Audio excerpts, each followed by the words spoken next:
every day I would just study film. Because my coach is right. I'm not going to be the biggest, fastest, and strongest, but I can be the smartest. So what would happen is we would get in games, and typically, a quarterback is the only person who can call an audible. Right. Well, I'm a running back.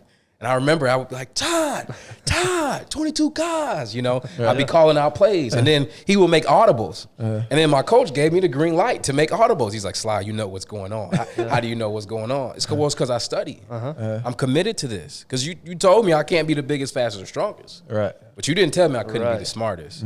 So I always knew, even when I was playing sports, I had an intellectual edge. I always knew that was my edge. Sports was just a vessel for me. It was just a safe haven for me to release all the negative energy that was brewing inside of me.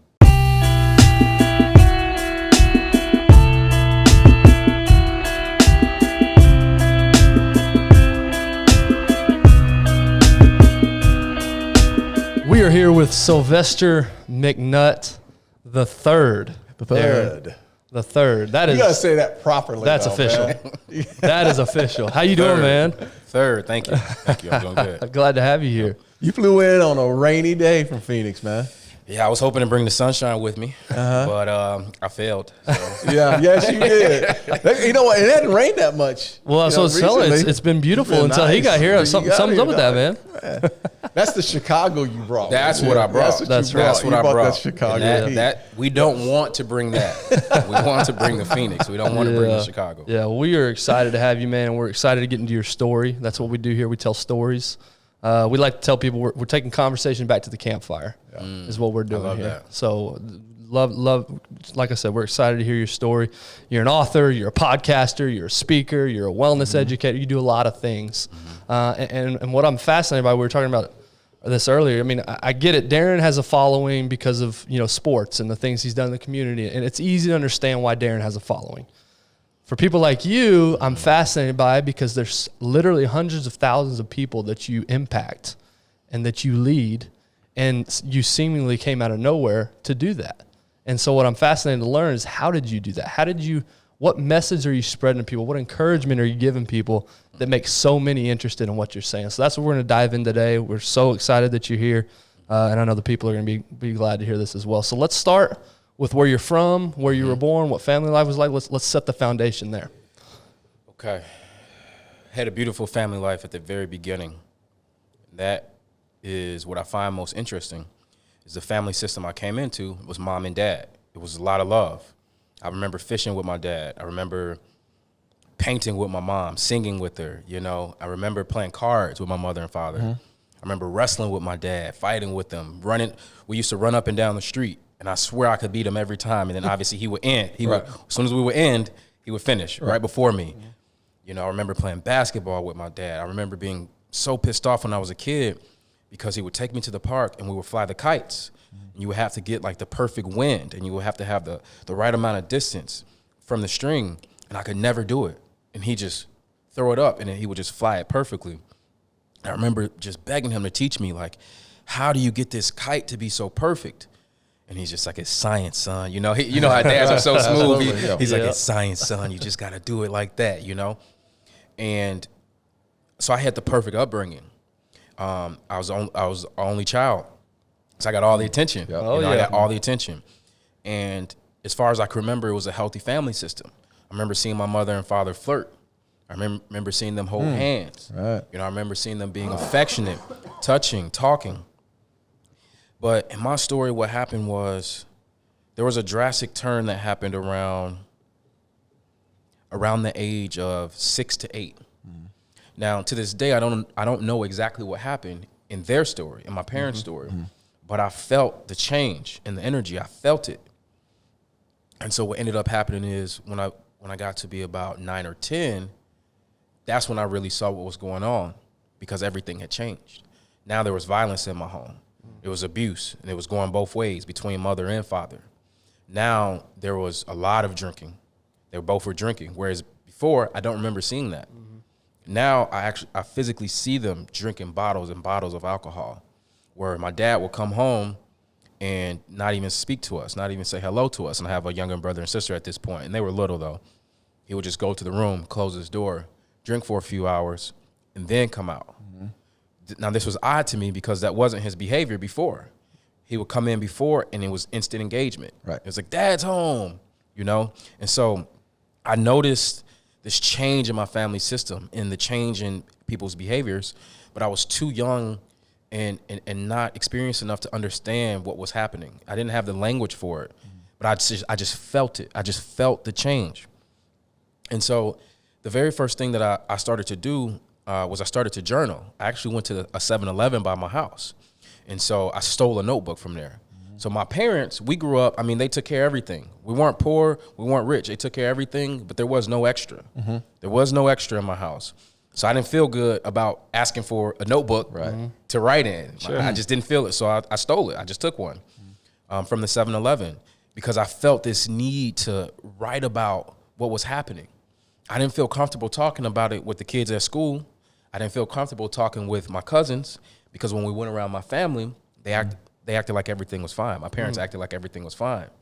But I'm recognizing this change, and I feel myself needing an outlet. So my very first coping mechanism is journaling. So I turned to journaling. Wait a minute. Where does that come from? Is that just a learned behavior? Did you learn that from your mom? Who was the writer in your family? Because there's like kids that don't say I'm going to journal. I mean, somebody was writing, and you saw it. So neither one of them were writers. My mother was a reader, and my father was a reader. Okay. My father was more of a orator. He was a great storyteller. My mother was more of a reader. She had hundreds and hundreds of books. And so I loved reading growing up. I loved reading. But when you say like where it came from, it was just inside. Like I needed to write. Like I needed to write what was going on because it was the only way I felt like I could try to process what was happening. And so I remember I got the notebook and I just started writing about everything I was observing in the house. I was writing about the relationship, the words that they were using, and just everything. And I would even draw out the scenes like a little comic book. And so what happened for me at a very young age is this obsession was born almost to really just try to understand. That's really what I call it. It's just trying to understand behavior, trying to understand human behavior. And so, when you ask me, how did I develop, this base now, it really started when I was a kid, off of the curiosity, off of just wondering, like, what's going on here? Right. How much pain were you going through at this moment? You're watching, I mean, in the beginning, the household was quiet, calm, regular family, and then you're seeing this.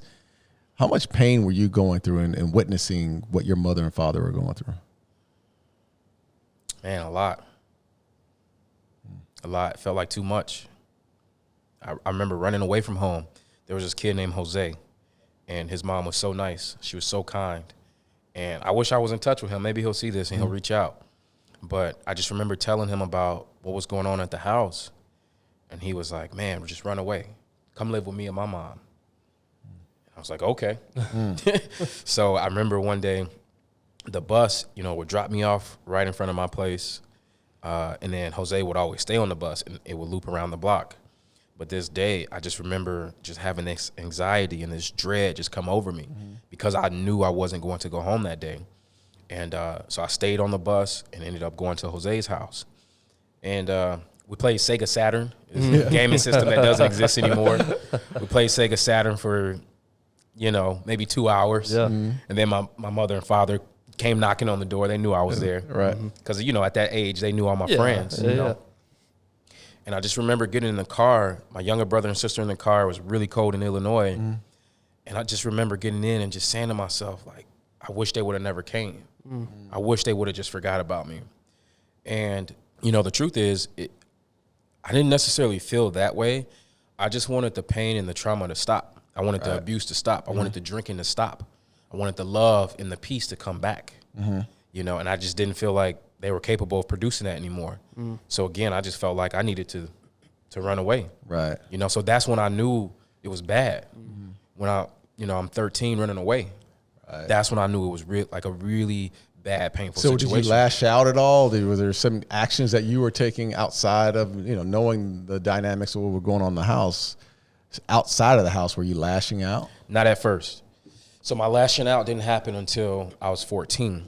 And so what ended up happening was it was the last day of 8th grade. My mother picks me up from school, which was strange because I walked home, And so she picks me up from school. My brother and sister are already in the car, jammed in the car. And by this time, my father had moved out already. He had moved out, and he was living in a suburb called Palatine. And so we get on the freeway, and we're driving to Palatine, and I know that that's where we're going. And so I'm just like looking like, why are we going here? He moved out. You know, the police had been to our house several times. There was fighting. There was, you know, I remember one time my dad locked himself in the bedroom with knives, and he said, if anybody comes in here, I'm killing you. You know, like this is what was going on in the house. So I remember I'm asking myself, why are we going here? Why is my mother choosing to go back to this? Like, why? And so what ends up happening is we get there, we get to the house, and it was mid-afternoon because remember, I just left school. Right. And I walk in, my dad was drunk. Jack Daniels was his best friend at the time. Right. And he goes, you know, are you ready to be here? I'm like, ready to be here? I just left school, the last day of school, which was field day. It was always field day. It was like one of my favorite days. You get to run around and play all these games. And I was like, you know, I can't believe you guys didn't tell me you were going to do this. You didn't tell me to say goodbye to my friends. Like, you just took me. Didn't give me any information about what was going on. I remember feeling that day, that was the first time I ever felt betrayed. I felt like they betrayed me because they didn't tell me we were leaving. You know, so I never got that closure with my friends. I never got to say bye. And that's when I started lashing out. Is when that moment happened, I started lashing out. And my lashing out was fighting. I will fight with anyone because when I was in the home, I couldn't fight back. Right. You couldn't fight back against mom and dad. You just had to take what they were giving you. But now at this point, I'm 13, 14. I'm starting to get a little stronger. My muscles are starting to develop, and I'm starting to feel like I can fight.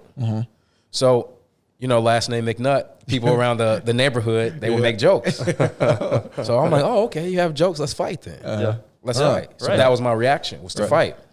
And so, you know, I don't condone fighting, but what fighting did for me was it gave me my power back. You know, it gave me my power back. It let me tap into like this primal rage.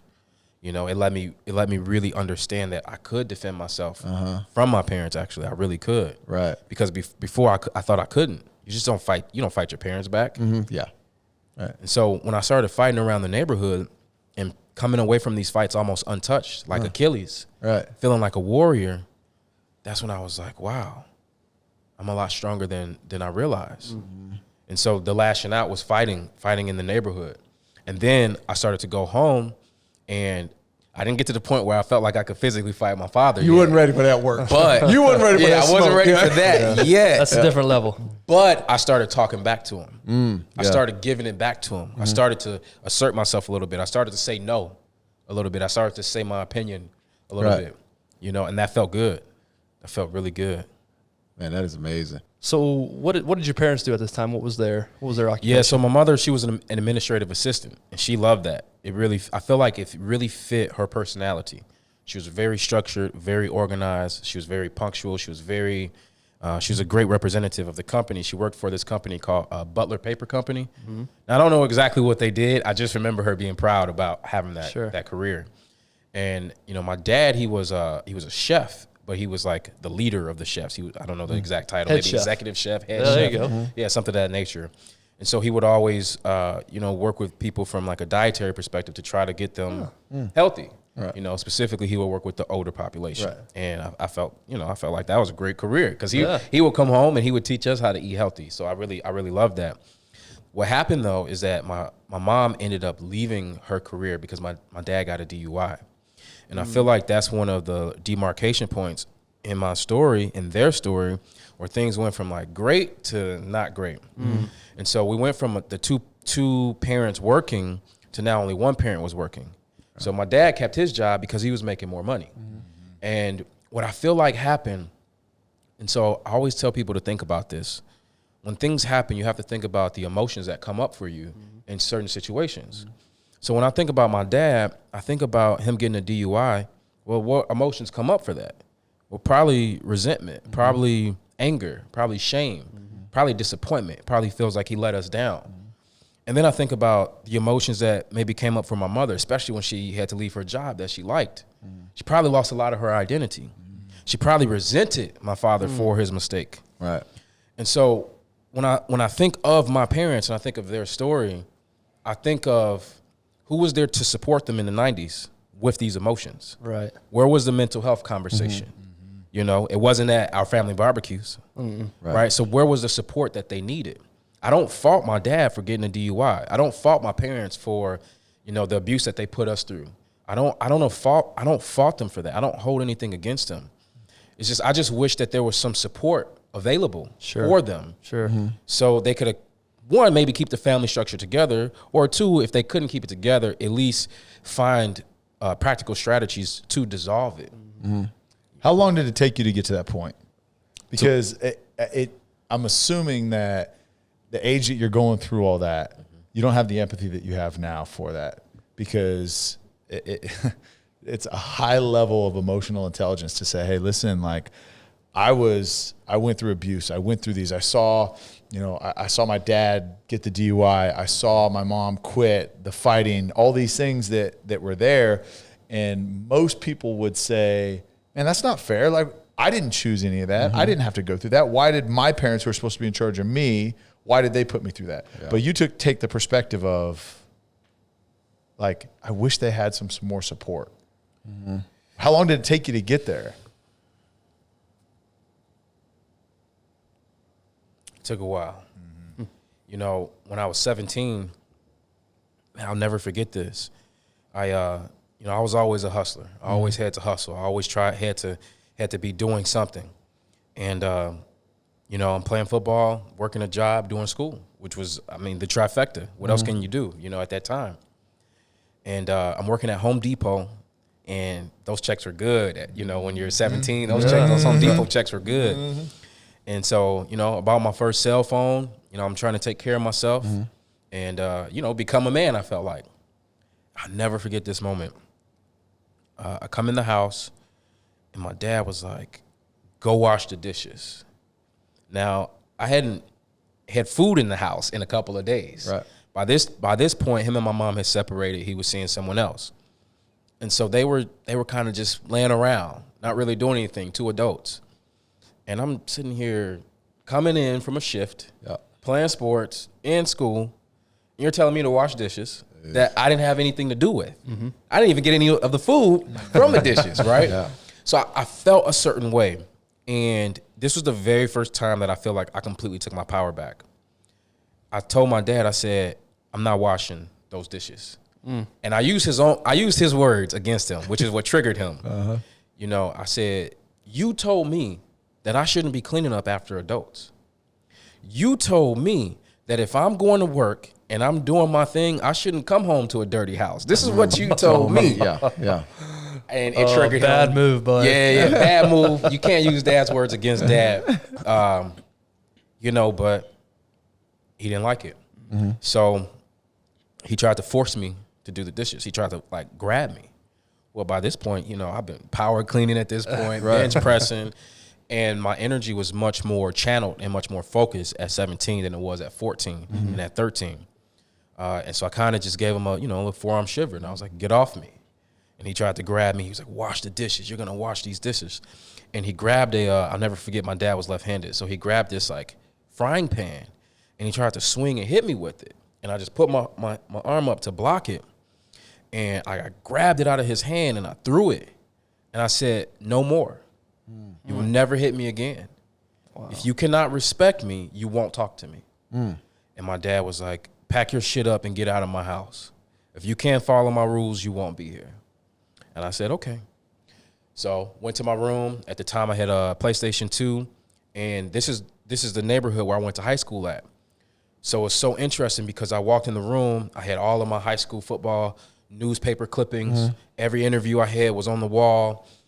Every time I was in the paper, I had my varsity jacket, had everything, like everything from track was in here, you know, my wall of fame. And so I walk in and I look at it. I knew this was going to be the last time I saw it. And I really just sat there and was appreciative of everything I went through in high school. Everything I went through, you know, because I really turned my life around in high school. That's really what happened. And I'm looking at it. I can kind of see it here right now. I see the little P. It was red and gray. Packed my bag and I left. and I went and walked to my high school. And I sat out there and I just cried. I just cried and cried and cried. And I was so disappointed in my dad. I was so disappointed in him that he was still continuing to be abusive, to be alcoholic, to be domineering, to not respect me as a human being. I called my mom, and I was just cursing and screaming and yelling, just telling her what happened. You know, telling her he kicked me out. And sitting at that high school at 17, you know, I realized that neither one of my parents were in a position to help me at 17, which is a position that at 17 you should still be getting help. That's right. Yeah. From your parents. And I remember calling it what the fuck are you going to do moment? Because that's what I kept saying to myself. It's like, what am I going to do? What am I going to do? What am I going to do? I didn't have the answer. Right. So at that moment, what happened for me was anger got distilled in my body. That became my default emotion was anger. So I didn't have compassion or empathy for my father at that moment or my mother. I was angry because they couldn't take care of me, right? I was angry. But I also was determined because I knew I needed something different. I knew I needed to change the trajectory that I was on. I knew I needed to change it. I knew that I had too much talent to waste. I knew that I had too much skill to waste. I knew I had too much in me to let this situation just keep me here. I knew I was bigger than this situation. I knew that there was more. I just didn't know what it was, but I knew it was something bigger than this. So I sat there for a few hours. Finally, you know, the sun went down, and I was dating this girl, and I called her, told her what was going on. And her, keep in mind, we're 17, 18 at the time. Her dad was like, yeah, he can stay here for a couple days. Oh. So I was terrified to stay at the house. Yeah. I said yes. No, baby, stay away from me. Stay away. They took care of me for a couple of days. And, you know, from there, it was just, my life from that point has just been a trajectory. It's just been on. So what was going on at that point? So you're saying that you stayed at the house. Were you formulating a game plan on the next steps? Or where did you go after leaving from there? So I was very fortunate that, you know, when I was in high school, I got to play sports. Right. Very fortunate. I got to play football. I got to play track. And it was always my dream to play college football. Yeah. And so I ended up walking on to Northern Illinois University. And I was planting those seeds when I was in high school. The running back coach at the time is actually the head coach now of the university. Oh, wow. And I called this man every day in high school. Called him every day. And typically with football, you know, you need to have a really good sophomore and junior year to get the bigger opportunities come your senior year. And so that wasn't my situation. I was dealing with trauma, you know. And so I knew that for me to play college football, I was going to have to do the work. Right. I was going to have to get my name out there.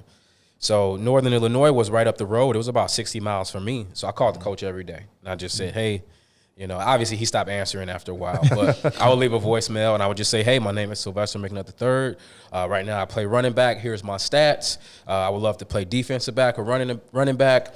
Is there somewhere I can send film? And I just would call him all the time. All the time I would call him. And, you know, just putting myself out there. Right. But why Northern Illinois? Just because it was close? Okay, so what happened was we went on a field trip, and we went to Northern Illinois. And when I went there, I just loved it. I was like, oh, this is a great place. Like, right. And I just decided at that moment, I said, I have to go to this college. Yeah. Were you living at this time? Who are you staying with at this point? Palatine. I was back in Palatine. Okay. So, you know, I did all my 4 years in Palatine, Illinois with my dad. All 4 years was there. So he ended up letting you back in the house, or? So that story that I told about when he kicked me out was at the end of high school. Okay. It was at the very, so very you'd already end. gone, knew you were going to Northern Illinois. Okay. Yep. So, so this was, you know, in the summertime. And so, crazy. It was crazy. I ended up staying with my friend Mike for a few months, who was a teammate of mine. He was a junior when I was a senior. And his parents were amazing. Like, they took me to church with them. I wasn't really into church, but they took me to church with them. They fed me breakfast, and they treated me like the way I thought a person should be treated. And it was so funny that I feel like this is such an important lesson, because the moment you say no to poor treatment, you know, to excuses, to pain, to trauma, whatever. The moment you say no, I feel like you open yourself up to new possibilities. The moment I said no to my father is the moment that new possibilities, this new family that offered me nothing but love came. And, you know, I was only with them for a few months, but still it was just a possibility of something different. You know, so my plan, I went to college, and I let college and football be a vessel, you know, and I let it move me, and I've invested everything I had into it, you know. So that was my plan. What years were you there? At Northern? Yeah. I was there from 03 to 09. Okay. Did you cross paths with AJ Harris? Oh yeah, of course. He was one of my teammates. That's my dude. AJ, yeah. I played with AJ in Canada. Yeah. Good dude. Great man. guy. Yeah. He's good people. So AJ Harris, he was one of the top running backs in high school in Illinois. He was also a hurdler. He was a big dude, man. He was like 6'1". He's probably like 215. He was fast, but he was smart too. He was a very smart guy. Yeah, he was one of my teammates. Yeah, that's awesome. All right, so you go through college and you, I mean, how did the football career work out? I mean, how was it balancing school, football, and you were a walk-on, so you know you had to either come up with financial aid, work a job, I mean, you had to pay for a living. How did that all play out for you? Yeah, so my football career was cut short because of academics. It was very hard to focus on school with all the trauma and pain that I was dealing with. At this point, not talking to my father, not having a relationship with my mother, and like you say, being at school trying to find a way to pay for everything. It was just very hard to focus when you have all these distractions. You know, so I never got to completely fulfill my entire football career. So what ended up happening was after 5 years of being in school, I decided, and I was only on the football team for 2 years, I decided that I was going to play arena football because at this point I needed money. You know, I needed money at this point. Was the goal to be NFL? Like, I was hoping for that, but honestly, my goal was to become an author. Yeah, that was always my goal. I always wanted to be an author. From when? From when? From 13 when you started writing that journal? Man, I used to read these Goosebumps by Oh, yeah. R.L. Stein. Stein. Yeah, the little horror books. And I just remember thinking like, wow, like if you could, like he used to make me feel so much emotion. I remember being in my room just reading these books, and I wanted to do that. I wanted to do that for people, just to give them like this emotional feeling through a book. So I always wanted to be an author. You know, I would go read my mom's books. She would have like John Grisham and Nora Roberts, and this was way above me, like way above me. I would just go take them and read them. She would have Stephen King, all that stuff. So like, yeah, my mom is probably the reason I became an author, because she loved books. You know, she would read with me. So yeah, you know, obviously when you're playing football, everyone says, yeah, I'm going to make it to the NFL, sure. or I would love to. Everyone says that. Absolutely. But I'm 5'9", you know, I'm 5'9".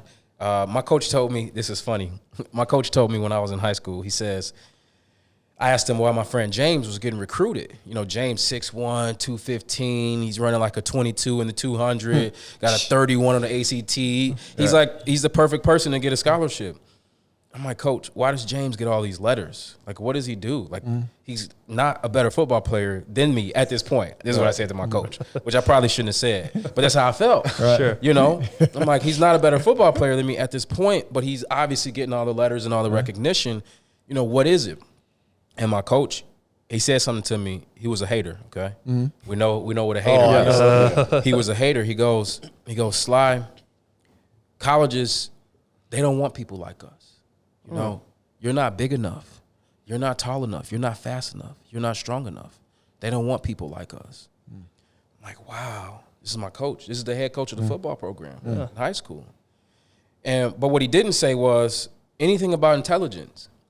And Coach, you're right. I might not be the fastest person out here, but who's to say I can't be the smartest? Right. So what I did was my junior and senior year, because I knew I was behind, I stopped going to lunch period and fooling around. We had off-campus lunch, and everybody would mess around with girls, and you know, a lot of my teammates would go drinking. I didn't do any of that. I went to the film room. Every day I would just study film, because my coach is right. I'm not going to be the biggest, fastest, and strongest, but I can be the smartest. So what would happen is we were getting games, and typically, you know, a quarterback is the only person who can call an audible. Right. Well, I'm a running back. And I remember I would be like, Todd, 22 guys, you know. I'd be calling out plays. And then he would make audibles. And then my coach gave me the green light to make audibles. He's like, Sly, you know what's going on. How do you know what's going on? It's because I study. I'm committed to this. Because you told me I can't be the biggest, fastest, or strongest. Right. But you didn't tell me I couldn't be the smartest. So I always knew, like, even when I was playing sports, like I had an intellectual edge. You know, I always knew that was my edge. Like, sports was just a vessel for me. It was just a safe haven for me to release all the negative energy that was brewing inside of me. For me, sports wasn't my end-all, be-all. Right. So you realize, I mean, so you played 2 years of ball, and then academically, are you focusing on journalism? Are you focusing on Communications. Communications. Yeah. See, Yeah. see, we got a lot in common, man. Yeah. Comm major, man. Yeah. Communication. So, But he actually went to class and a good learned point. Yeah, because did he's a some very good things. communicator. That's a good point. Yeah. Thanks for calling There's that out. something there. There's something calling there. I that see out. that. I see that. All right, we're going to take a quick break from the episode and recognize an opportunity that we all have. If you are having a hard week or you just need some R&R, here's what you got to do: is you got to drive up 75 north, cross the Red River to Durant, Oklahoma, to Choctaw Casino and Resort. It is the best getaway that you can get if you're in the Dallas area by far. And guess what? If you're listening from somewhere outside of DFW, say you're in South Texas or you're in another state, which we've got some listeners in other states, fly into Dallas, drive up. It is worth every penny. You don't have to go to Vegas anymore to have a world-class experience at a world-class resort and casino. Yeah, we talk about the restaurants that are up there, those steakhouses. We talk about the concert venue. We had a conversation with Aaron Watson previously, and he talked about the intimacy. Every single seat in that concert venue is right on top. And there's not a bad seat in the house. There's not. And so these artists talk about it's one of the best places to play. And so go check out yourself a concert, the Spa, the brand new expansion. I mean, it's just such a good time. To your point, Tyler, if you need a break, things are getting crazy, times are tough, get up there, get up to Choctaw Casino Resort, have yourself a great time. We experience it. We love it. They're doing great things in the community. Can't say enough good things, and we're so grateful for their partnership. That's Choctaw Casino Resort. Go check them out. Now back to the episode. Okay, so all right, so you graduate from Northern Illinois, you finish school, and then what's next for you? Is it hey, I'm all in on this author thing? What's Yeah.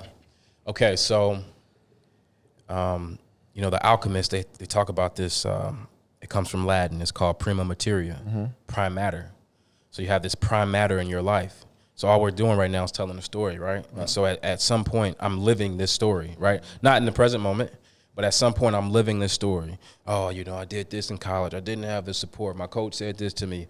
This person was a hater. I wish my mom and dad, all these things, right? This is at one point, this was my present life.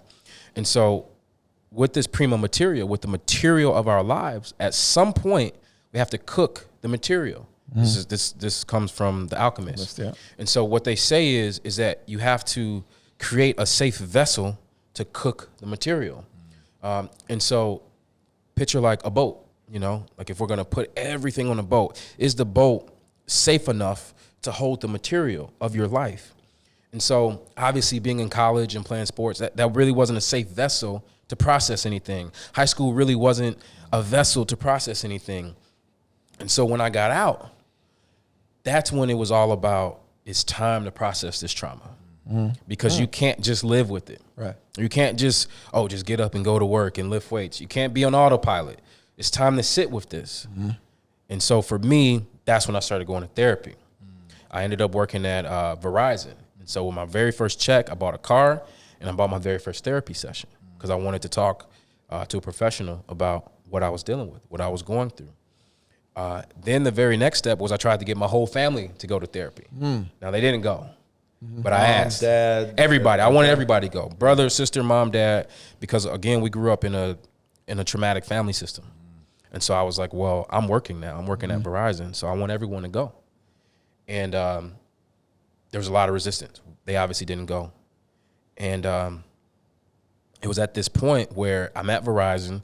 I'm doing sales, moving up in the company. I'm like top 1% in sales, and I really just had that calling. The calling was just in me, and I had to listen because I reached this point where I was going to work just for money, and that didn't feel good. Working just for money didn't feel good. Right. I felt like I had lost my purpose. I felt like I wasn't tapped into my calling. I feel like I wasn't really tapped into my skills. The skills I was using, talking to people, connecting with people, sure, but selling devices, selling technology, that doesn't move me. That didn't move me. I wanted to be in a space where, this space, we're having real conversation. And so I had to start hustling again. So I kept my Verizon job, and I knew that I needed to transition. Well, only 1% of authors can live off of their work, can live off of their money, only 1%. And I knew this. And so I'm thinking to myself, how do I become an author who's a part of that 1%? Like, how can I live off of my work. Right. But also, how do I not make it about money? Like, what's the entry point there? How do you do that? And so finally, I just said, you know what? I can't worry about it. I just need to do what I need to do. So I wrote my first book while I was working at Verizon. But the way I did that is I was a manager at this point. The way I would do it is I would go to the bathroom. I would take like 4 or 5 bathroom breaks a day. And I wouldn't even be using the bathroom. Wait, is that not normal? Six We're or not supposed to seven. go that many times a day? Yeah, we probably should So be you're doing saying I could have written a book by now? Dang it! I use all that time to actually use the bathroom. I would go in there 5 or 10 minutes at a time, and I would pull out my iPhone 4, and I would write my first book right there. My whole first book, I wrote it on my phone. So I would write it on the phone. And this is 2010. At this point, so I started Verizon 2010, left college 2009, wrote my first book 2012. Okay. So this was about 2 years at On your Verizon. phone. You, On are your you talking to your On phone? bathroom or breaks. No, I just You just typing on, thumbs. thumbing it. Just thumbing it out. Yep, I would just thumb What it was out. it about? What Just was in the the stall first? next to you. Okay, so my very first book was called Success is a Choice. And so that's really what it was about, is the mindset of success. What does it mean to be successful? And so I ended up writing a book, and I published the book on Amazon, self-published it. I made my own publishing company and published it. And then I just started carrying the book around with me. Wait a minute. Wait a minute. yeah, Stop. this is too you made good. your own publishing company, so you're just totally independent, doing this on your own. Yeah. How old were you? 25, I think? 25, 26? Where did this come from? How did you know to do this? To be honest with you, I got that from rappers. Yeah, because I remember there's this rapper, Master P. Master P, yeah. yeah. Sold it out of his trunk. Yeah, he used to sell the music out of his trunk. And I just always remembered that story when I was a kid. I was like, wow, like, man made $1 million selling music out of his trunk. Yeah. Like, I was like, why can't I do that with books? So literally, I just had my first book. And what ended up happening was I was working at Verizon, and this client came in, and kind of like how we have the books on the table, he just kind of asked, he's like, hey, what's that one book? And I was like, this one? And I sold it, but I didn't say it was like my book. I was just like, oh yeah, this is Success is a Choice. This is a really good one. And I just started talking about it. And he's like, okay, yeah, let me get that. Let me get that. I was like, you want this? I gave him the book. Comes back in like 2 or 3 days later. He's like, man, this was great. He's like, you got any more of these? Where'd you get this? You know, he had all these questions. And I'm like, wow, like he liked it. Right. Like, you know, saw the reaction. Yeah, like I had this validation. I'm like, Right. wow, like he really liked it. Like that was great. So I went and told, keep in mind I was a manager at this point. So I went and told my district manager about it, like just sharing it as a victory. And my district manager was like, wait a minute. So you wrote a book and you're selling your product in our stores? Oh. And I was like, oh shit. Like I shouldn't have said anything. You're like, and I wrote it while being paid by y'all. Thumbing this thing in the bathroom. So, but the confirmation was like, wow, like if this one guy really loved it to the point where he came back, I'm like, well, maybe there's something else there. So I remember going back to Amazon, and Amazon had this thing where you could make your book free, and it would get in front of other people's eyes. Well, I wasn't doing this for money because I had my career at the time. So I hit the button. I hit the little promo button, and there was like 500 copies of my book got bought, quote unquote, for free. So I'm just sitting here like, wow, like this is amazing. God obviously didn't make any money, Right. but 500 people have my book. Like I Right. thought that was amazing. And so what ended up happening, to answer your original question, I never used social media, but everyone was on social media. Everybody was on Facebook and Twitter and Instagram. This is 2012. Yeah. So I said to myself, well, I don't use social media, but millions of people do. So I said to myself, why don't I just take excerpts and images of my book and just put them on social media? And maybe to find people. So literally my very first one was a Post-it note. I actually just wrote on a Post-it note. I just wrote something, you know, some corny catchphrase, wrote it on a Post-it note and shared it. And it got like 100 likes, my very first post on social media. And I'm like, you know, I didn't really know if this was normal. I'm like, 100 likes. I'm like, wow, this is It's cool. not. We've been doing the show for almost 2 years. We're still waiting for our 100th like on one post. So All right, well, we're going to get there. We're going to get there with this. But I was just thinking like, wow, I'm like, this is cool. Like 100 people liked this, meaning they interacted with it. So I'm just putting, my brain is just putting things together. And that's when I realized like, all you have to do is just get to the people. You just got to get to the people. And I knew I had a message, and I knew words. So I just had to get to the people. So I started posting every day. I kept my books with me every day. And every time I would enter conversation with someone, I would tell them about my books. Right. I started a website, and then I would put everything on my website. And I just started putting myself out there. Right? Nobody knew me. Right. Yeah. I just started putting myself out there. Go ahead. Yeah, I was going to say, man, I got a handful of questions. I got one that's Yeah. like not serious, and then one that's the legitimate question. First, non-serious question. When I think of writing a book, my biggest fear is the editing aspect of it. So if you published it yourself, who did you have go in and review? Because, man, you're doing it on your phone. There's no spell check for sure on the iPhone. Yeah. So you just reading it over and over and over. Or do you have some other people helping you out? The very first book, there was no spell check. Right. There was nothing. Right. I just put it out. Right. I didn't say it was great. I just put it out. It's real. But that's what we need sometimes. Yeah. Is we need to put ourselves out there, even with our flaws and our mistakes. That's good. Obviously, now there's people that you can. I have an editor now. Yeah. Right. You can hire someone. Yeah. But sometimes we got to stop waiting for perfect before we put ourselves out there. Yeah, talk about that, because that first book, did you have the confidence? I mean, obviously you did because you did it, but was there any hesitation there? Like, I don't know if there this was is none. good? I was called to do it. I was called to do it. It was bigger than me. Who am I to stop myself from doing something that I'm called to do? We got to follow our callings. Right. I felt called to do it. I'm in the bathroom working on this thing. Like I had to do it. Right.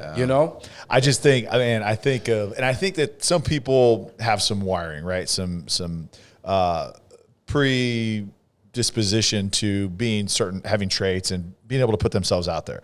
But because of what you went through, right, and being on your own at 17, right, not having the support and not having really the support before that even, you had to put yourself out there. So it didn't sound like, you did it in high school to college coaches. I never would have called college coaches every day over and over. I never would have done that. But you, because of your journey, because of the challenges, because of the obstacles that you had to learn to overcome, I'm not saying it was second nature, but you didn't have to spend a ton of time hesitating and waiting for it to be perfect. So my other question is you mentioned that, look, I'm working at Verizon. Like, that's not my calling. That's not what it is. But you write a book called Success is a Choice. So what was that book? When you're writing this, right, and you're still working this job, but now you're pursuing your dream, right? And you're making the choice to be something different. But was there a conflict there internally saying, okay, hey, I'm writing this book about this, but I'm still doing something for the money ultimately, right? So what was that mindset going through? Was that something you wrestled with? Yeah, there was no conflict because I knew I needed to do what I needed to do to survive, but I also knew that I needed to follow my calling. Yeah. So I respected what the job was, and it was a thing to keep me surviving and to keep me engaged in life. But I also knew it was just a vessel. A lot of people, I feel like we look at everything as if it's all the time, or no, everything is a vessel. You get in and you get out. Sometimes, I think 13 years you played in NFL, that's a vessel. I'm sure you play with people who only played for 6 months or a year or something longer than you. It's a vessel. So the way I look at everything is, how do I extract the most out of this vessel? And also, how do I give myself give the best I can? So when I'm working at Verizon and working on my book, I was on their time in the bathroom, but I also have the #1 store in the company, because of I'm investing myself fully. Like, I'm not going to show up, I don't want to be at this job. I want to follow my calling. Right. And then not give my all and not give my everything. I'm going to be overcommitted. I'm going to show up and I'm going to give the best that I can. Yeah. That's a great answer. And I think, and the reason I asked that is because so many people are afraid, not only like, okay, hey, I got to wait until it's perfect to put it out there, but so many people, myself included, are so afraid of being a hypocrite, because hypocrites and being hypocritical is like, it is the worst thing. Just because, and I'm not saying you were being a hypocrite, for fear of it and fear of what other people would think of us. Oh, hey, like, I'm not a multimillionaire entrepreneur. Success is a choice, right? Like I'm going through life. I'm choosing success and I'm going to write it in present time. And I'm not afraid of what you think that my status is or what my level is. And that was the point of it. That was not me saying, hey man, you had no right to write that. It was like, dude, that's it. Like just because in the mainstream view, you're not an elite success doesn't mean you don't have something extremely valuable to share. And it also depends on your definition. That's what I was going to ask you. What was your definition of success then? Definition of success? Yeah, well, at that point, you wrote about success as a choice. How are you defining success at that point? At that point in my life, I saw myself as a success because I survived. What a lot of other people would have been killed under. There you go. So to me, anything that I would have done at this point would have been successful. You know, success to me really is about following when you have something that happens inside of you, you know, and you follow that thing, you pursue it. You know, we especially as athletes, sometimes we can look at life as win or lose. Did you make it or not? But life is more colorful than that. Life is so much more colorful than did you win or did you lose?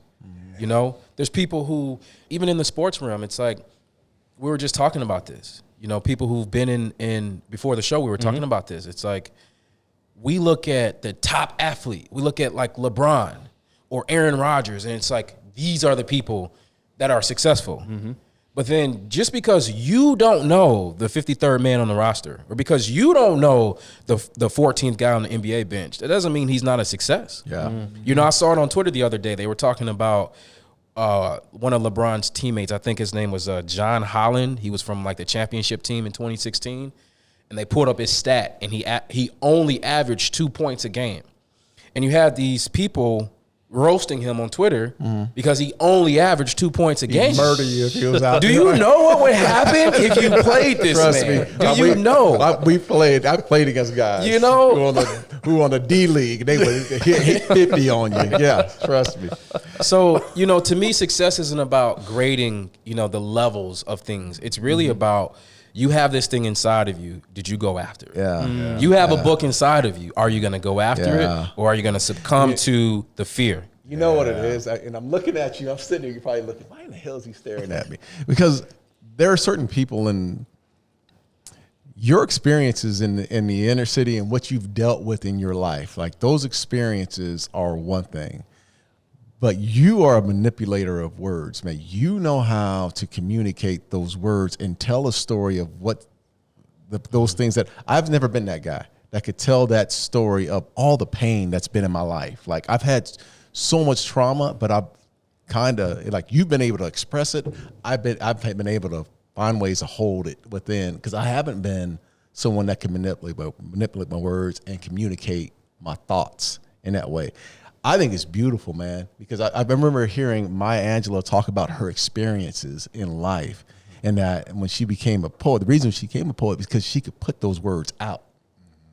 And it's beautiful when you can do that, man. That's why I'm sitting there looking at you going, dude, I mean, I've watched people, and you think about rappers like the Jay-Z's and the T.I.'s and the Kanye West. They're words. They can express themselves in a way. And if you've been there before, like I've been there before, and I'm hearing your story, it means something to me. And I really appreciate you coming out and talking about that, man. It's been awesome. So let's spend a little bit of time talking what you learned in therapy. We got to it and then we kind of stopped. What was that experience like for you, and what did you pull out of it? Well, therapy wasn't for me. Okay. It didn't heal me. It didn't help. I mean, it's the truth for me. It didn't help me. What really helped me the most was finding forgiveness. Yeah. And the reason I say therapy didn't help me,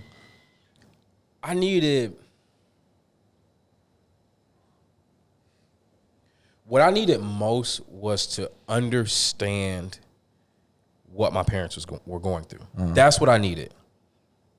And when I found understanding, I also found that it was okay to forgive them. And when I forgave them, I released the anger that I was holding on to. And so there was just a waterfall of consequences of forgiveness, And I think, I don't know. I think therapy is great for people, but it didn't help me. So what was it that got you to that? Because you can genuinely see it in you as we talk to you, that you are at a place of 100% love for your parents. And that most people don't get to that place having gone through what you did. So what was it? If it wasn't therapy, what allowed you to recognize, man, like the burden that I've been carrying, right, without forgiving them is too great, and I'm tired of it, and I need to forgive them? It probably was just my calling, honestly. Just committing myself to my books. I have 8 books, committing myself to the work.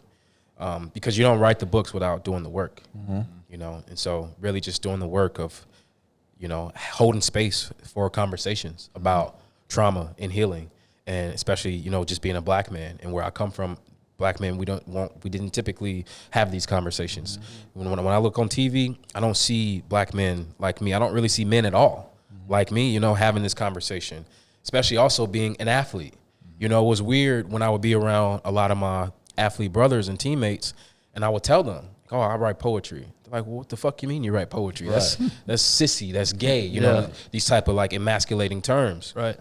I don't mean to disrespect anybody, but that's the type of terminology you would hear. No, you're exactly right. And I would tell them like, "No, dude, I'm great. Like I got some poetry." Right. And they'd be like, "Oh, well, you think you're the next Tupac or somebody?" It's like, well, I'm not trying to be Tupac, but like, I'm good. But probably. I'm good with the words, Yeah. and I would tell them. And so finally one day I just, I said, this is what I have to do. I got to hold these spaces. And I work with this mental wellness company called Mind. I'm one of the founders of the company.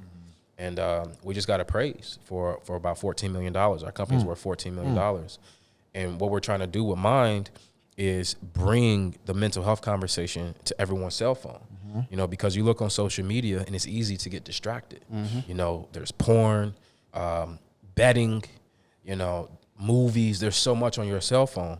And, I'm not here to shame any of it because everybody has their thing, right? But at the same time, our mindset is we want to make mental health available on the device as well. And I'm just so proud to be a part of something like that because my driving force is I wish my parents had the support. I wish little me had the support, So everything I'm doing now is about developing that support. So when different family systems come along and they need help, they can find it through a book, through a podcast, through the app. And then I wanted to be a father.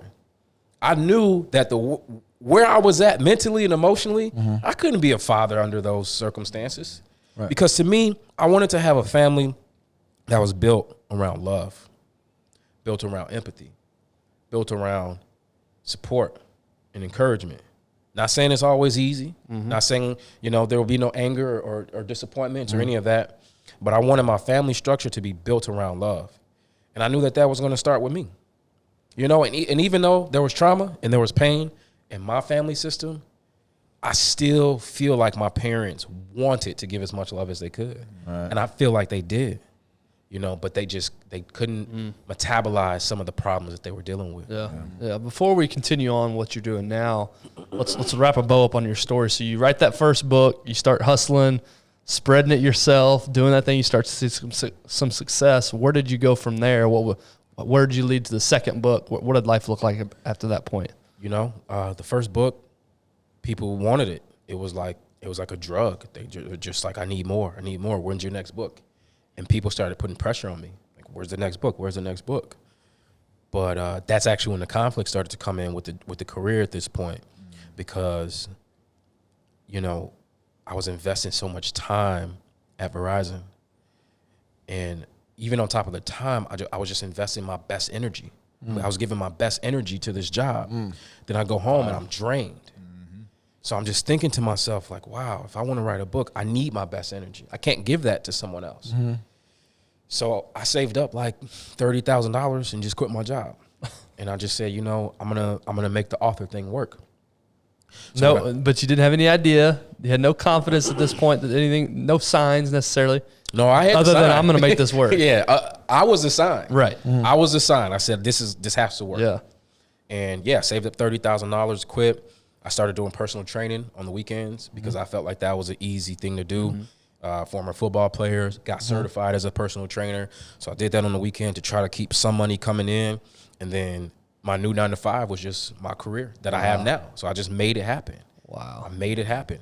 Put the second book out, and you know, I don't want to make this all about money, but like the day I released the book, you know, I made like $10,000 the day I released the book. And I just cried. I just cried, man. Like I just crawled up in the ball and just cried because, you know, I never thought that would have been possible to make money from a book, you know, especially $10,000. You know, I had enough to actually get food now, you know, to actually take care of things. So it was like. What's the name of your second book?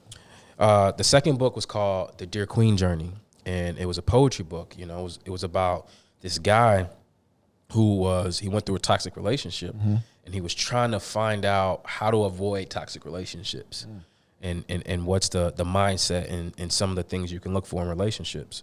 And so this whole journey was about this guy looking for his queen.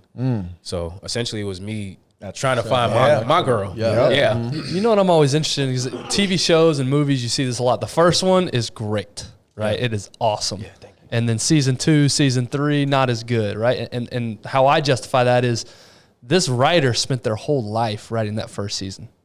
They spent all their energy, all their time, all their effort went to that first season. And it's almost like they used it all up, and then the 2 and 3. So for you, how hard was it to write that second book? Was it just natural? Oh, it was easy. Was it easy? So book 1 through 8, easy. I was just pulling from some place. It was bigger than me. So it was easy. You know, boom, back to back. And what ended up happening is the book that I'm writing now is the hardest one. I just finished it like 2 weeks ago. It's called Loving Yourself Properly. It's my 9th book because it tackles the question of what is self-love. Because about 2 years ago, all I heard everywhere I went was, oh, you know, just love yourself. Yeah, just love yourself. And my brain was just like, okay, well, what does that mean? Because self-love to you is going to be different than me, right? So what does that mean? And so I started writing the book, and it was May 2019. Well, then I found out I was having a kid, and then we had a pandemic. So then those 2 events really halted my ability to just flow because I had to deal with life. I had to deal with all the emotions of becoming a father, all the emotions of the pandemic. And so it took me 2 years to write this book. And so I feel like it's the best one though, because I gave myself that time. I didn't push, I didn't force. It was more, see, the first 8 books, I still had that survival element where I knew that I was still hustling and I needed this to survive. But this, it wasn't like that. This was more of, you're allowed to just be a writer now. Right. You're not doing it for any of those reasons. You're not doing it for survival. You're not doing it for money. Now you're doing it genuinely for the art, you know, which is how I was when I was a kid. So that's what I love about this project is I got to really sit with it and really have a genuine relationship with the work. Yeah, so you need to feel. It just comes from a feel from what you've experienced, right? The other question I had for you is, how's it been? I'm sure the other publishing companies have been trying to knock down your door and wanting to work with you. You're doing all this independently, correct? So for the first few years, I was not in a place where I could be cohesive with a publishing company. So I said no. There was a big ego thing there too, where I wanted to prove I could do this, especially being told my junior year in college, my professor told me that I would never be an author. She says that my words just don't connect. Those were her words. It was Poetry 355 at Northern Illinois University. And so there was an ego thing where I wanted to prove to myself that I could do this. So I had a lot of publishing companies reach out, and I just told them all no. And but that changed. I recently got connected with Steve and Jan at Folio Management. They're publishing agents.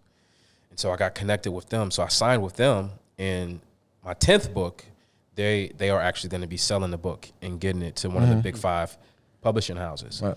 Now, the main reason for doing this, though, is I want to go back to what you were saying. You know, I want to play big. I actually feel like I've been playing small, and I want to play big. And so part of playing big is to sign with one of the big 5 publishing houses because their distribution deal is immaculate. They can get you everywhere in every country. They can get your book translated. I can't do that on my own. Right. So I feel like I've reached this threshold where I've done everything that I can do as a self-published author. Right. And so now I did team up with them, Steve and Jan, so they can get my 10th book to the publishing company. So does that go, can you go back to your first books and do the same? Will they help you with those as well? So the way that works in the book industry is it's called your catalog. And so if I wanted to, I could sell my rights to my catalog. Okay. Now to do that, because it's monthly reoccurring revenue, they're going to have to cut a big check. Right.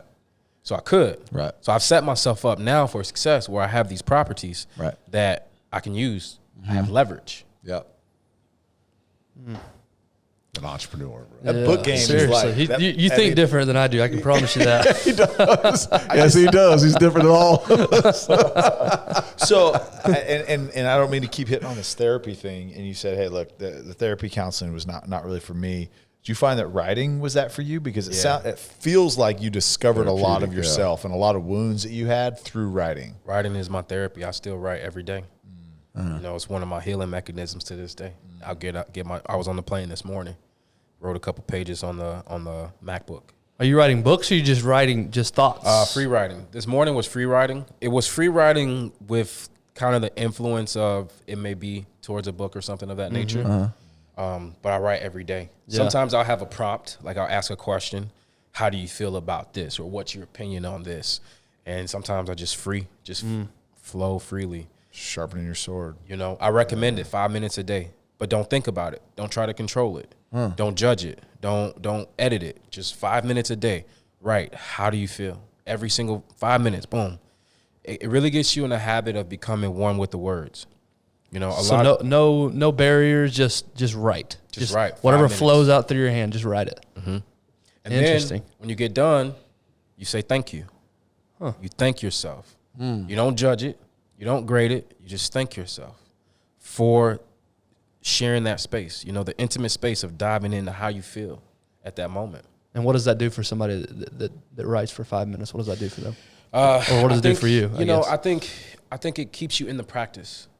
It's really easy to get out of a writing practice. Because again, like, you know, I got a son and, you know, now I've reached a point where I have business. So I have beautiful things like this to do. Come on a podcast. And it's like, I work out still. You know, there's so many different things that I can do that get me out of, you know, LeBron said it best. He says, keep the main thing the main thing.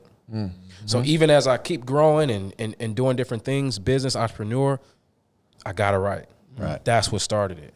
So you got to stay true to that. Yeah. Something I wanted to talk to you about, especially because the way you encourage people is, you know, the last 2 years, we've all been through a lot. And I mean, arguably the most anybody's been through ever. And, you know, when you look at the pandemic and you look at the racial divide and political divide, and you welcomed a son during this time, you're juggling all your businesses. How have you managed all of that these last 2 years with so much going on? Yeah, well, we're not meant to metabolize the world experience. Our brains are not set up that way. We're typically meant to metabolize about 100 to 150 people. That's our community. That's what we can process. And so it's very important that we localize our experiences. You know, you can have empathy for something you see on the news. Oh, well, this happened in Chicago. This happened in New York. This happened wherever it happened. You can definitely have empathy for that. But if every day you're tapped into the news, then you're looking for what is going to happen to your energies. Your energy will be displaced amongst the world. But you're supposed to have localized energy. I'm supposed to be able to call you and say, wow, you know, my mom's not doing well, or my cousin's sick. And you can have empathy for me because of the relationship that we have. But when every single day we are getting information from the news, it's not good for us.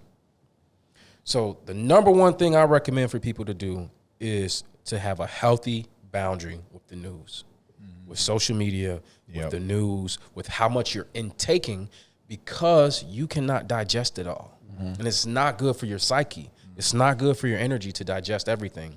So the number one thing that I do is I don't, watch the news like that. I can't.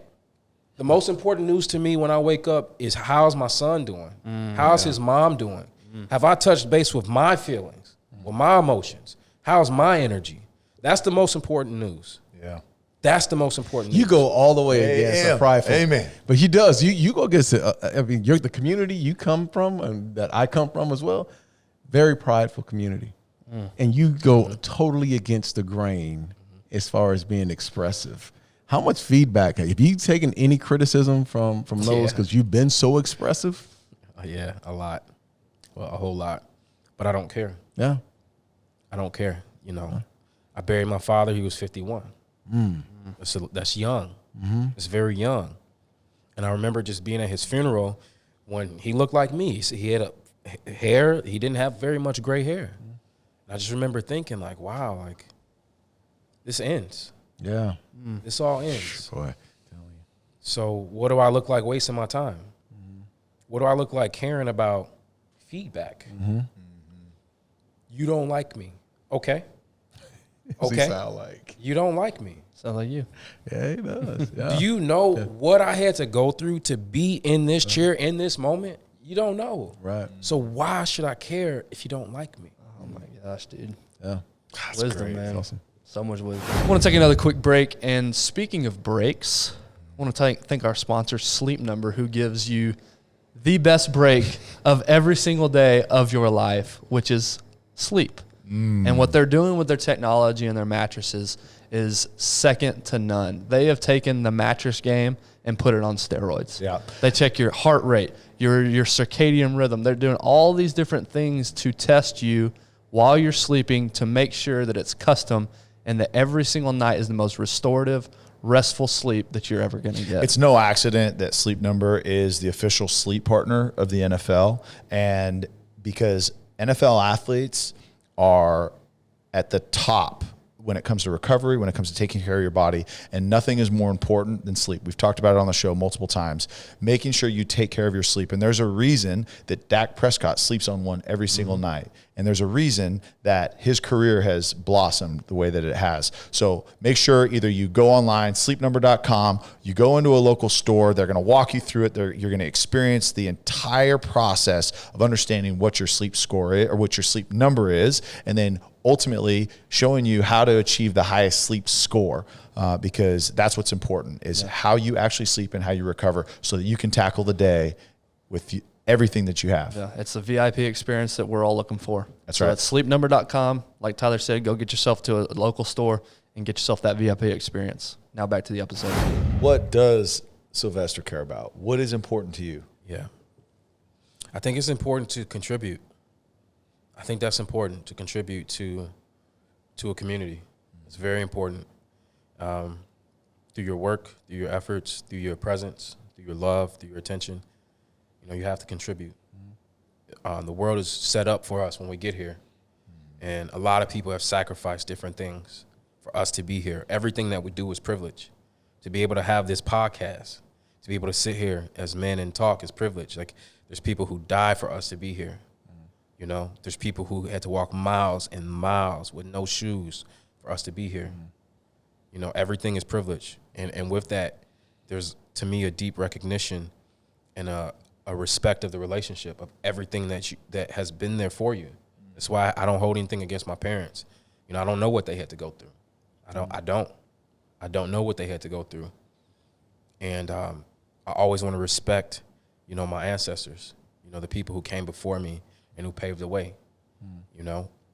I think I care about that. I care about respecting the work that other people have done, respecting the work of the elders, respecting, the work of the upperclassmen, like when you come in, you're a freshman. Yeah. And you see these senior football guys and you're like, wow, man, like, these guys are amazing. Like, I always feel like you have to respect the people who came before you, like as an author. Like, I have a voice as an author. And, I have to be careful, and mindful how I carry myself, so I care about that. I don't feel like I'm perfect. I make mistakes still. I care about compassion, try to treat myself with self-compassion. A lot of people are very mean to themselves. They tell themselves what they can't do, who they can't be, very judgmental, very critical. And I too have a little bit of that. My father being in the Army, being a former athlete, you're very, very, you grade yourself a lot. And so, but that's not good for the human psyche. So I consistently try to remind myself, I have a yoga practice that I consistently do yoga. And I try to remind myself to be kind to myself, to my body, to be kind to my heart, to my soul. You know what I care about? I care about health. I care about holistic health. I don't like health conversations that are incomplete. I want the whole health conversation, because health is wealth.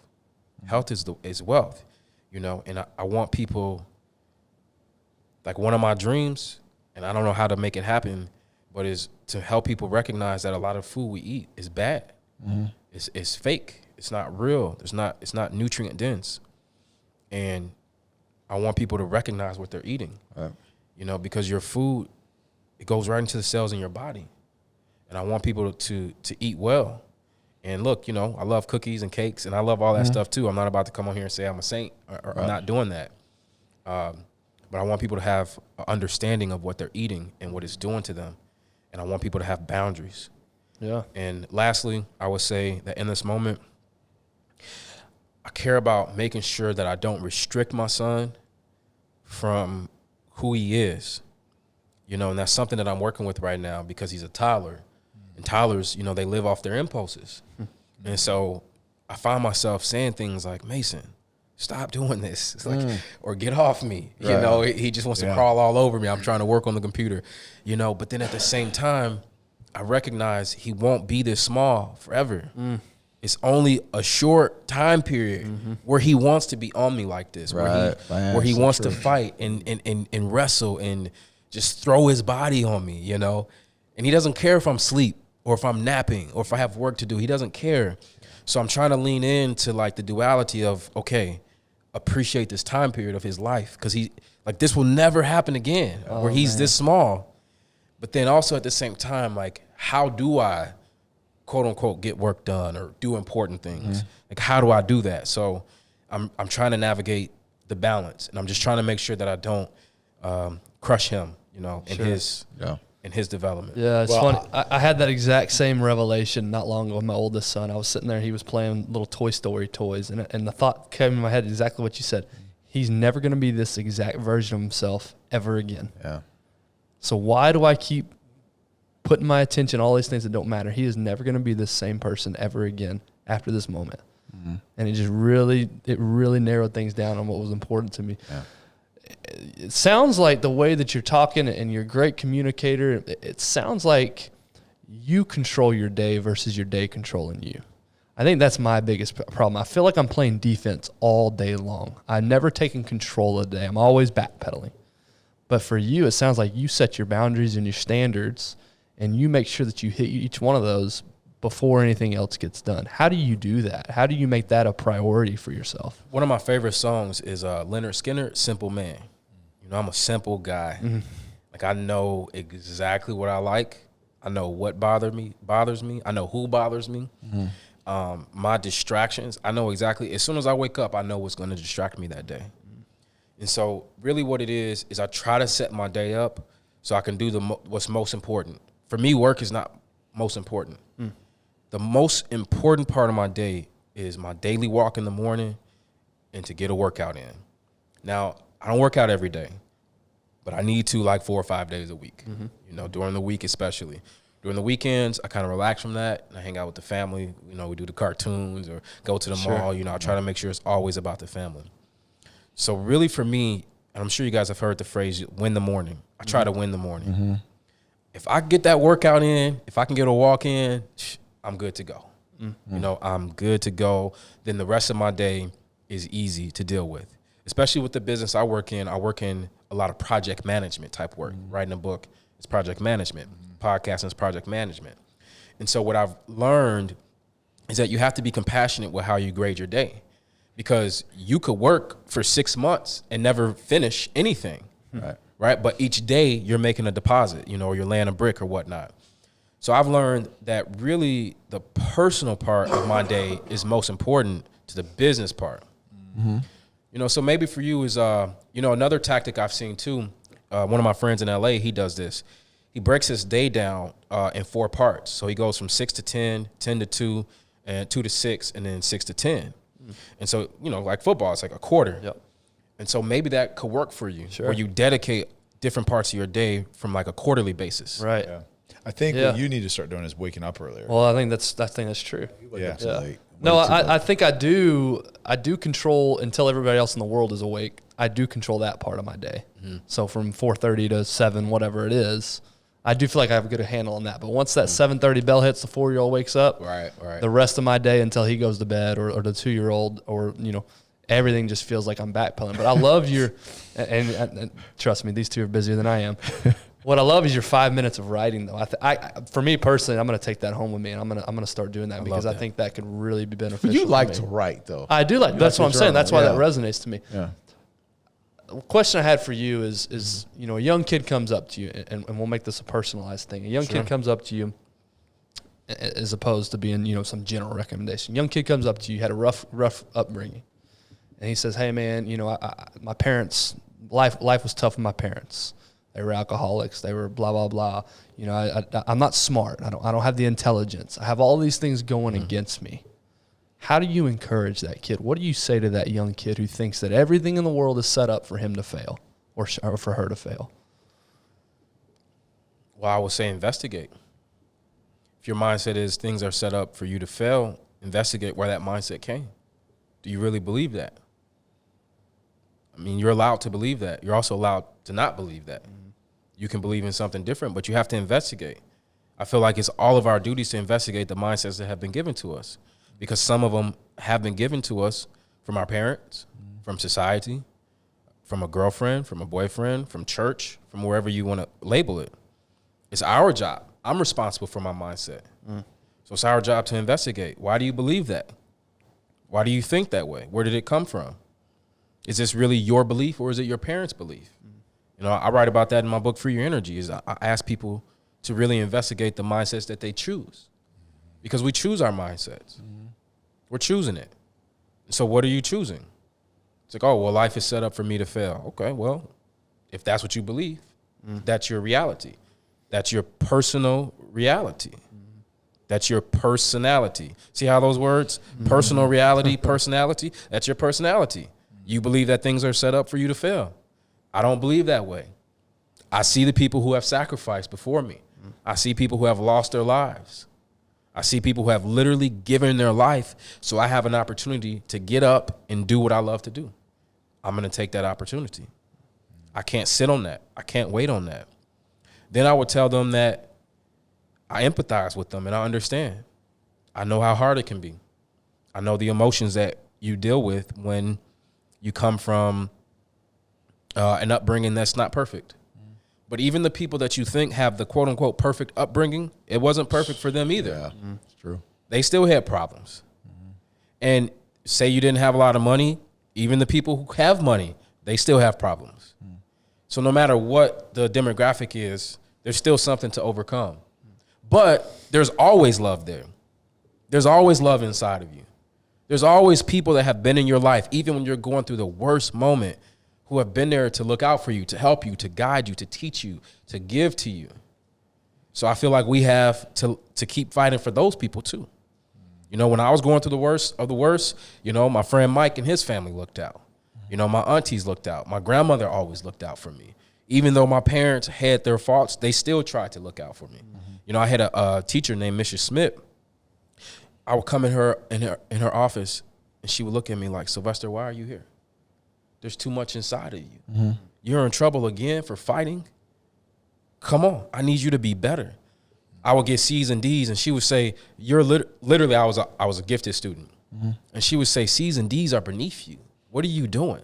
And I would say, "But Mrs. Smith, it's because I'm going through this. I don't care what you're going through. Come on." And so we have those leaders and those guides and those coaches who bring us along, and they won't settle for our excuses. And so to me, I feel like we owe them. You got to at least try. Sure. Yeah. So, okay, Love that, what's your opinion on that line between empathy and accountability? Where does that line stop? Because I do feel like from a society standpoint, accountability, like if somebody holds you accountable to what you're capable of, right? That's like, oh no, you don't have the right to do that.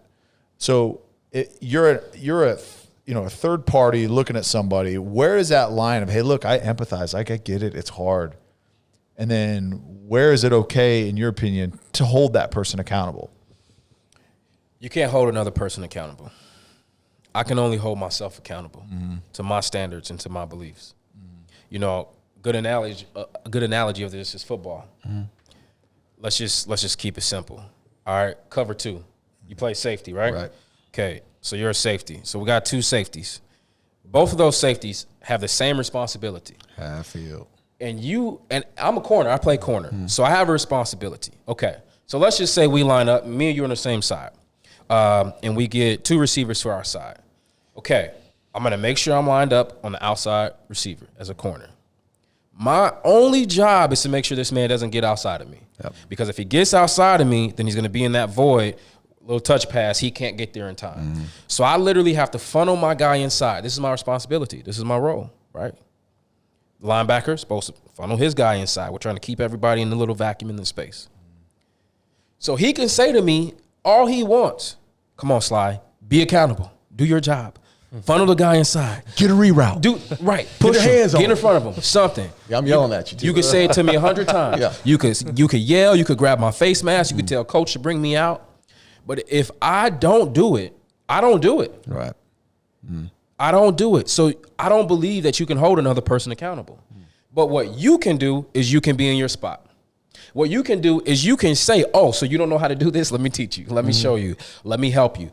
What can I do to help you succeed? Ultimately, I believe in nothing but personal responsibility. I feel like every person is responsible for themselves. So I don't try to hold anybody accountable. My friends, because honestly, if I try to hold people accountable, that type of pressure and fire, I don't think most people would survive with. Absolutely. Because I'm going to hold you to what I'm holding myself to. Wow. And that's not fair. Yeah. Because people will let you down. If you hold, you start setting expectations. And I think it's just, I don't want to get spiritual about it, but there's only one perfect person. People will fail you, right? I mean, people are going to fail you. And I know from my lifetime, similar to yours, is that when you start to try to hold people accountable and expect them to do certain things, at some point, they're going to fail you. They're going to fail you. So what do I do? Same thing you just said. Rely on self. Like, I can hold myself accountable to be in the right spot. Yep.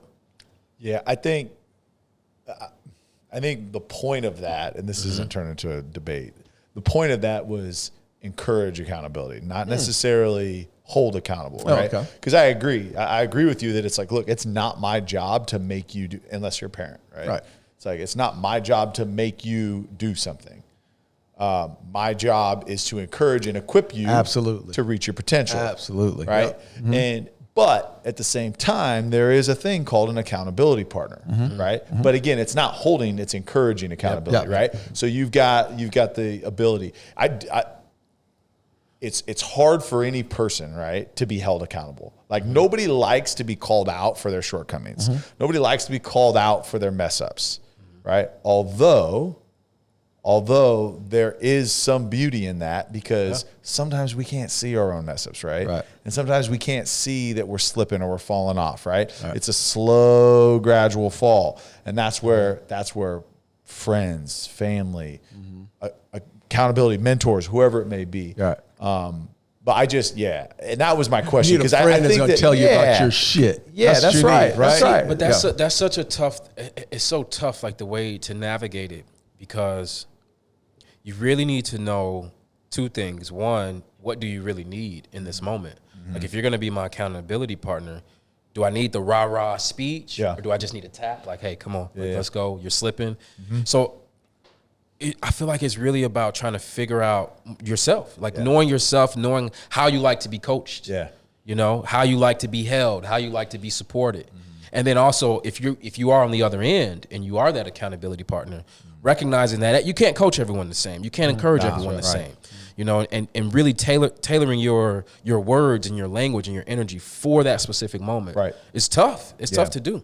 And it takes trust, right? It takes relationship and it takes trust. Like, you can't just be, we just met today, right? It would be really unfair for me to ask you to hold me accountable, right? Because you don't know me. Like, we don't have that relationship. That would just be an impossible task. You'd be like, And I think you're slipping up here, man. You can't do that. Don't do that. You know what I mean? That's unfair. Yeah.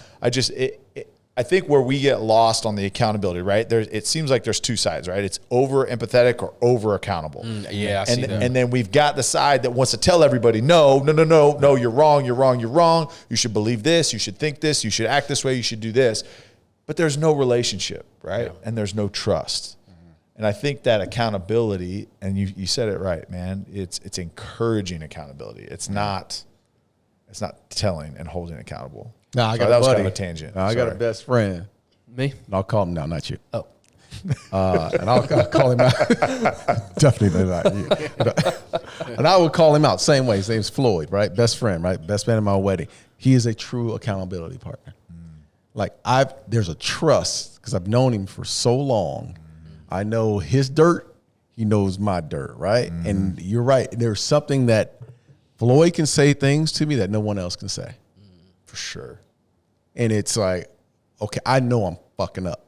I know I fucked up when he holds me accountable. But then other people, sort of similar to what you're saying, other people may say things and I'm like, yeah, whatever. Yeah.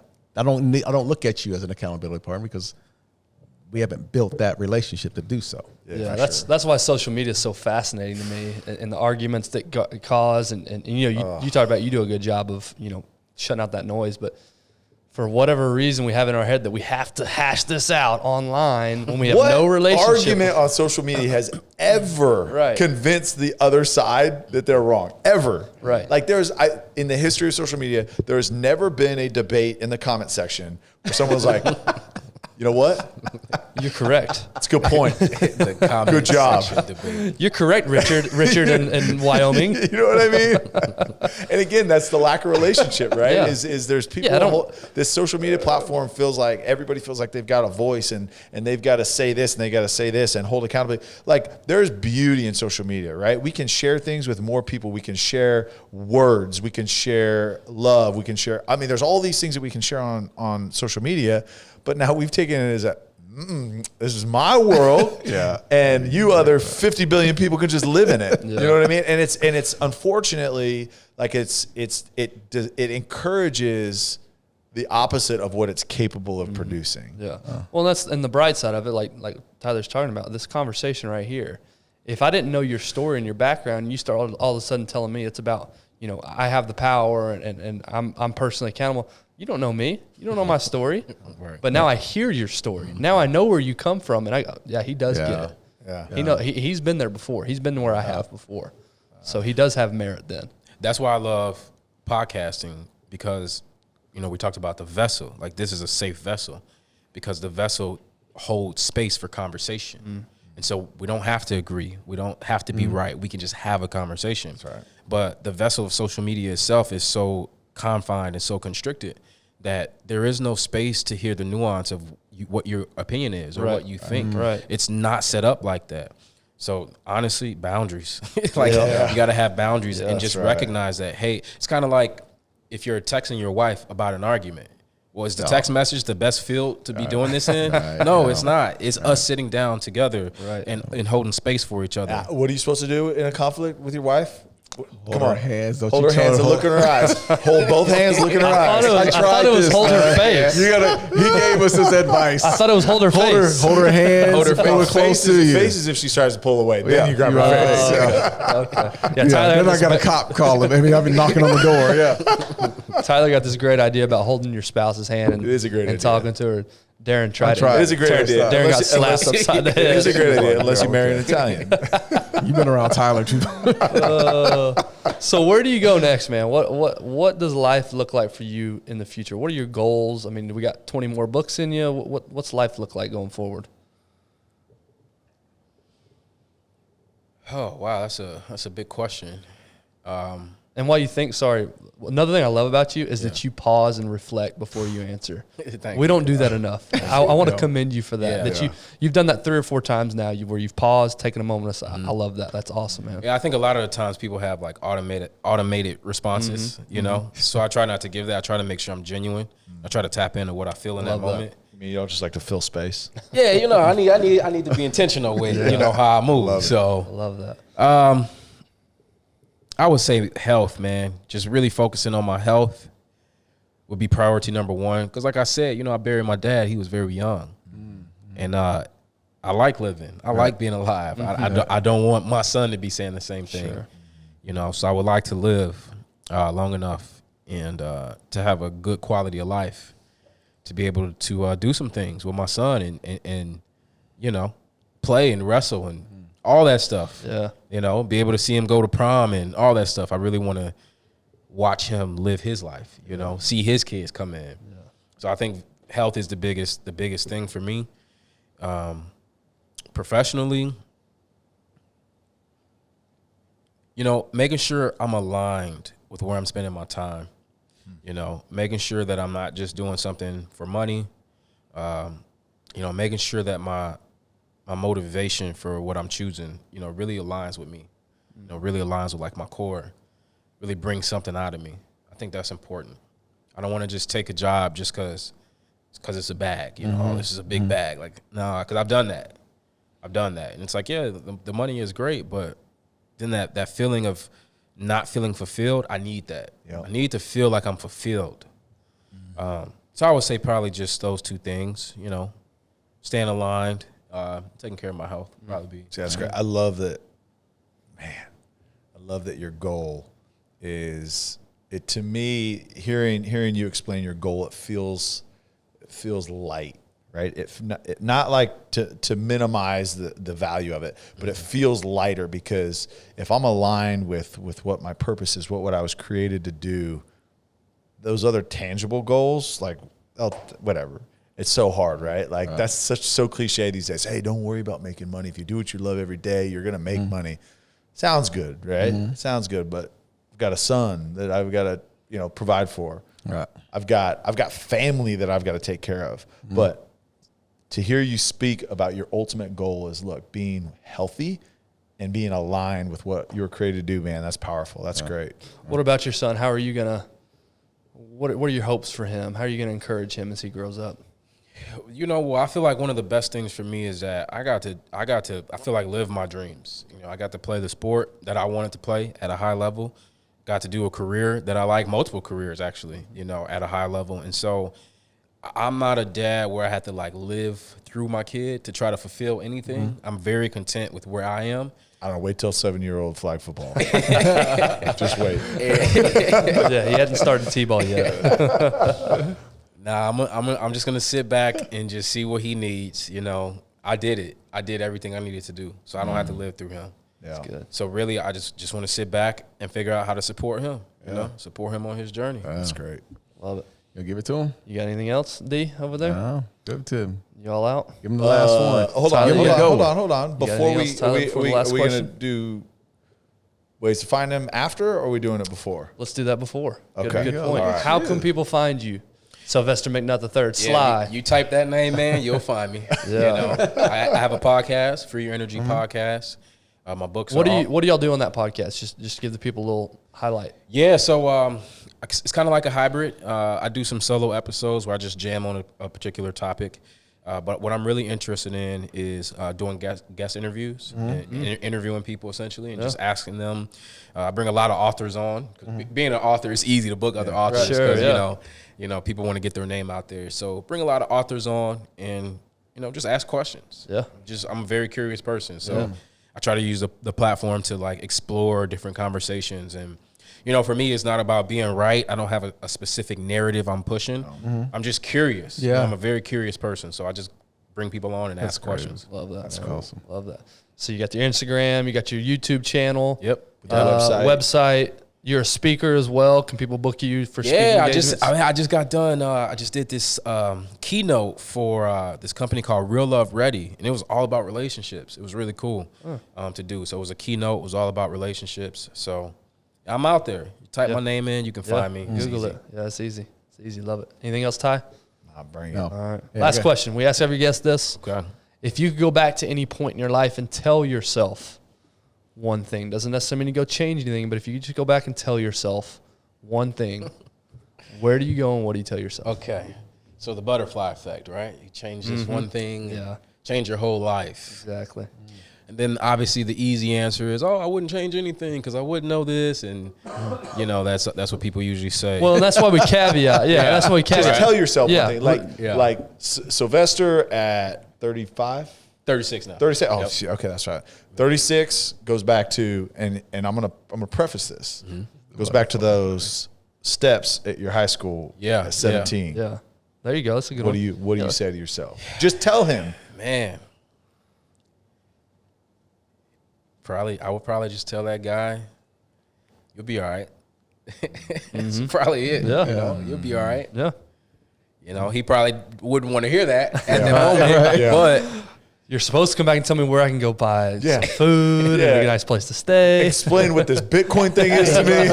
I mean, if I could tell them what team's the better, right? Like, hey, 2014, that would be helpful. Probably, I'll give you a little more complex answer though.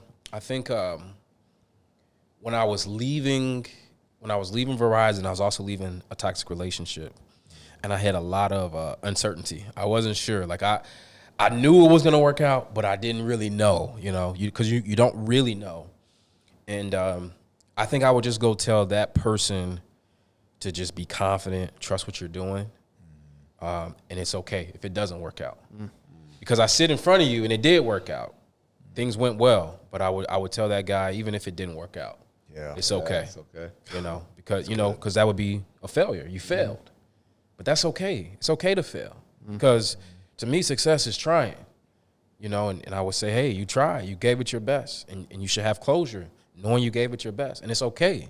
Maybe you didn't become a best-selling author, but that doesn't take anything away from you as a man.